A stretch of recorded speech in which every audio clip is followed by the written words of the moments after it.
Hello दोस्तों, मेरा नाम सौम्य रंजन प्रधान है और आप देख रहे हैं सौम्य क्लासेस यूट्यूब चैनल। दोस्तों, आज हम इकोनॉमिक्स के बारे में कुछ सीखेंगे क्वेश्चन के ज़रिए से। तो चलिए स्टार्ट करते हैं। हेलो दोस्तों, मेरा नाम सौम्य रंजन प्रधान है और आपका स्वागत है सौम्य क्लासेस यूट्यूब चैनल पे। दोस्तों, आज मैं इकोनॉमी के तरफ से कुछ बढ़िया बढ़िया सवाल लेके आया हूँ। तो चलिए हम स्टार्ट करते हैं। भारतीय अर्थव्यवस्था कैसी है? पूंजीवादी, साम्यवादी, स्वतंत्र अर्थव्यवस्था और मिश्रित मिश्रित अर्थव्यवस्था। क्या होगा आंसर? भारत का जो अर्थव्यवस्था है वो है मिश्रित अर्थव्यवस्था। ओके। मिश्रित अर्थव्यवस्था से क्या अभिप्राय है? इसका मतलब क्या है? अर्थव्यवस्था में कृषि और उद्योग दोनों को बढ़ावा देना, सरकारी एवं निजी क्षेत्रों का सह अस्तित्व, अमीर एवं गरीब का सह अस्तित्व और छोटे और बड़े उद्योगों का सह अस्तित्व। क्या होगा आंसर? आंसर है सरकारी और निजी क्षेत्र का सह अस्तित्व। जो सरकारी है, जो गवर्नमेंट और जो प्राइवेट जो सेक्टर है, वो दोनों को मिलाकर हम चल रहे हैं। ये किसका है? मिश्रित अर्थव्यवस्था में। ओके। भारतीय अर्थव्यवस्था का कौन सा क्षेत्र सफल राष्ट्रीय उत्पादों में सबसे अधिक योगदान है? कौन सा क्षेत्रीय, कौन सा राष्ट्रीय उत्पाद? प्राथमिक क्षेत्र, द्वितीय क्षेत्र, तृतीय क्षेत्र, सार्वजनिक क्षेत्र। प्राइमरी, सेकेंडरी, टर्शियरी और रीजनल। क्या होगा आंसर?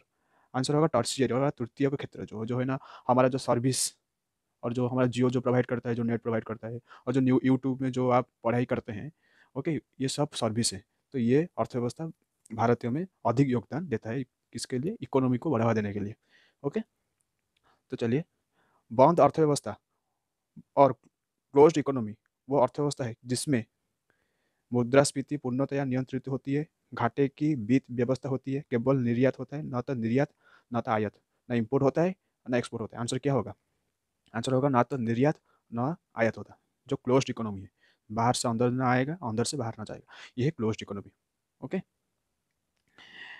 ऐसी अर्थव्यवस्था को क्या कहते हैं जिसका शेष विश्व से कोई संबंध नहीं होता? समाजवादी अर्थव्यवस्था, समृद्ध और बंद अर्थव्यवस्था, मुक्त अर्थव्यवस्था, मिश्रित अर्थव्यवस्था। अभी हम अभी पढ़े अभी कि बंद अर्थव्यवस्था का मतलब क्या है? जो कि जो भी ना तो आयात होगा ना निर्यात होगा, इंपोर्ट नहीं होगा और एक्सपोर्ट नहीं होगा। तो इसको मतलब बाहर देश से कनेक्शन बंद हो जाएगा, कोई संबंध नहीं होगा। तो संबंध नहीं होगा तो क्या होगा?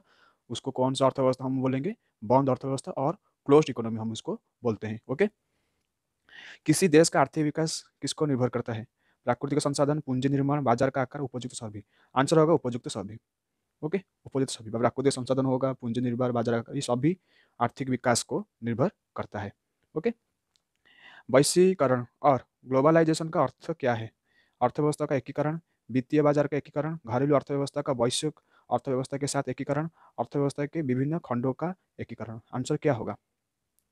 आंसर होगा घरेलू अर्थव्यवस्था और वैश्विक अर्थव्यवस्था का एकीकरण। घरेलू और वैश्विक, ओके, दोनों अर्थव्यवस्था को मर्ज करना ही हम क्या बोलते हैं? ग्लोबलाइजेशन बोलते हैं। ओके।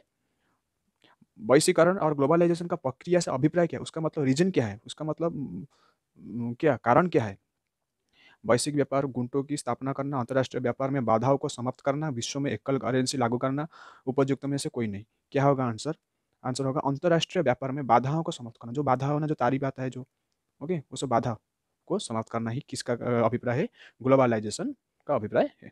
ओके। भारतीय अर्थव्यवस्था के वैश्वीकरण का क्या अर्थ क्या है? मतलब भारतीय अर्थव्यवस्था का वैश्वीकरण, ग्लोबलाइजेशन का अर्थ क्या है? अर्थ क्या है? बाहर ऋणों का बढ़ना, भारतीय व्यापारियों का इकाइयों का विदेशों में स्थापित करना, दूसरे देशों के साथ आर्थिक संबंधों पर लगे प्रतिबंधों को यथासंभव कम से कम करना, आयात प्रतिस्थापन के कार्यक्रम को त्याग देना। आंसर क्या होगा? आंसर होगा दूसरे देशों के साथ आर्थिक संबंध पर लगे प्रतिबंधियों को यथासंभव कम से कम करना है। ओके। तो नेक्स्ट, भारत के कुल श्रम शक्ति का लगभग कितना भाग कृषि में लगा हुआ है? 43%, 49%, 54%, 65%। क्या होगा आंसर? आंसर होगा 54%। मतलब आधी जनता, आधी लोग किसको ऊपर निर्भर करते हैं? कृषि, कृषि में निर्भर करते हैं। ओके। और भारत कृषि बहुल देश है। सॉरी। भारत में बेरोजगारी के आंकड़े एकत्रित एवं प्रकाशित करता है, कौन करता है? जो आंकड़े है ना, जो बेरोजगारी, वो कौन आकलन करता है? योजना आयोग, वित्त आयोग, NSSO और UNO। क्या होगा आंसर? आंसर होगा NSSO, national sample survey office. 1950 में बना था। ओके। भारत में छिपी हुई बेरोजगारी और इसको प्रच्छन्न बेरोजगारी भी बोलते हैं, वो मुख्य रूप से किसका संबंधित है? कृषि क्षेत्र से, ग्रामीण क्षेत्र से, विनिर्माण क्षेत्र से, शहरी क्षेत्र से। मतलब जो बेरोजगारी हमको दिखाई नहीं पड़ता है, वो किस क्षेत्र से आता है? किसके क्षेत्र से? सॉरी सॉरी किस क्षेत्र से आता है? ये दोनों क्षेत्रों में आता है। एक है कृषि क्षेत्र से और एक ग्रामीण क्षेत्र से आता है। मतलब जो विलेज एरिया है ना, जो उस एरिया में जो लोग बेरोजगारी रहते हैं, हम उसको नहीं जान पाते हैं, तो इसको हम क्या बोलते हैं? प्रच्छन्न बेरोजगारी बोलते हैं। ओके, तो नेक्स्ट सवाल में जाते हैं। शहरी क्षेत्रों में आमतौर पर किस प्रकार की बेरोजगारी दिखाई देती है? शिक्षित बेरोजगारी, मौसमी बेरोजगारी, प्रच्छन्न बेरोजगारी, इनमें से कोई नहीं। क्या होगा आंसर? जो शहरी क्षेत्रों में जो बेरोजगारी देखता है वो है शिक्षित बेरोजगारी, और जो गांव में जो बेरोजगारी दिखाई पड़ता है वो है प्रच्छन्न, जो हमको दिखाई नहीं पड़ता है। और शहरी क्षेत्रों में शिक्षित, जो हम मतलब एजुकेटेड है लेकिन हम इनकम नहीं कर रहे हैं, और इसको बोलते हैं शिक्षित बेरोजगारी बोलते हैं। ओके। किस प्रकार के बेरोजगारी में स्नातक तथा स्नातकोत्तर डिग्री वाले युवा नौकरियां प्राप्त नहीं कर पाते? मौसमी बेरोजगारी, प्रच्छन्न बेरोजगारी, शैक्षिक बेरोजगारी, और कोई विकल्प सही नहीं है। क्या होगा आंसर? आंसर क्या होगा? जो शैक्षिक बेरोजगारी है ना, वो मतलब नौकरियां प्राप्त नहीं कर पाती है। स्नातक और स्नातकोत्तर डिग्री, उनको सब डिग्री है लेकिन वो नौकरियां प्राप्त नहीं कर पाते हैं। इसको हम बोलते हैं शैक्षिक बेरोजगारी, हम बोलते हैं। ओके। डैश बेरोजगारी तब होती है जब लोगों को वर्ष के कुछ महीने के दौरान रोजगार नहीं मिल पाता है। शैक्षिक, संरचनात्मक, मौसमी और पूर्ण, जो एक पर्टिकुलर टाइम है जो मतलब हमको रोजगार नहीं मिल पाता है, तो उस बेरोजगारी को हम क्या बोलते हैं? मौसमी बेरोजगारी, एक सीजनल। ओके, एक सीजनल टाइम में जो हम मतलब इनकम नहीं कर पाते, जैसे कि हम कृषि कार्य में जो एक टाइम है कि हम उस टाइम में हम मतलब कृषि नहीं कर पाते हैं, तो उस टाइम हम क्या बोलते हैं? मौसमी बेरोजगारी हम बोलते हैं। ओके। निम्नलिखित में से कौन भारत में गरीब रेखा का निर्धारण करता है? कौन निर्धारण करता है? केंद्रीय मंत्रिमंडल, लोकसभा, राज्यसभा और नीति आयोग। कौन करता है कि भारत में गरीब रेखा निर्धारण? कौन? बीपीएल जो है ना, हाँ, कौन करता है? करता है नीति आयोग करता है, जो अभी पीएम जो चेयरमैन है। ओके। भारत में किस राज्य में गरीबी का प्रतिशत प्रतिशत सबसे अधिक है? ओके, किस राज्य में गरीबी का प्रतिशत सबसे अधिक है? अ, बिहार, छत्तीसगढ़, उड़ीसा और झारखंड। क्या होगा आंसर? आंसर होगा छत्तीसगढ़। ओके।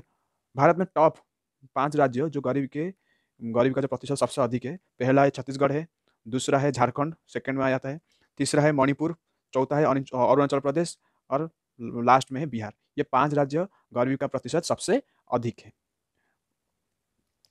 अल्प विकसित देशों में गरीबी का मुख्य कारण क्या है? स्वैच्छिक निष्क्रियता, आय में असमानता, सांस्कृतिक गतिविधियों का अभाव और लोगों में बुद्धि का अभाव। जो अल्प विकसित देशों में गरीबी का मुख्य कारण क्या है? जो अल्प विकसित, जो विकास जैसे कि भारत में क्या होता है, जो देशों में गरीब जो होता है उसका मुख्य कारण क्या है? उसका मुख्य कारण है आय में असमानता। मतलब गरीब गरीब हो रहा है, और मतलब जो धनी वो और धनी हो रहा है। मतलब जो आय का जो है ना, आय का मतलब बंटवारा समान तरफ नहीं है चारों ओर। तो आय का असमानता का कारण जो हमारा अल्प विकसित देशों में गरीब मुख्य कारण है। हमारा पर कैपिटल इनकम कितना है? 1 लाख है पर ईयर। तो मतलब इसका मतलब क्या है कि हर आदमी क्या 1 लाख इनकम कर रहा है कि नहीं कर रहा है ना? तो इसी के नज़र में रखते हुए हमारा जो आय असमानता के कारण हम गरीब में आते हैं। ओके। तो ये था लास्ट क्वेश्चन। अगर आप ये वीडियो आपको अच्छा लगा तो ये वीडियो को आप लाइक कर सकते हैं और सब्सक्राइब कर सकते हैं, और आपका दिन मंगलमय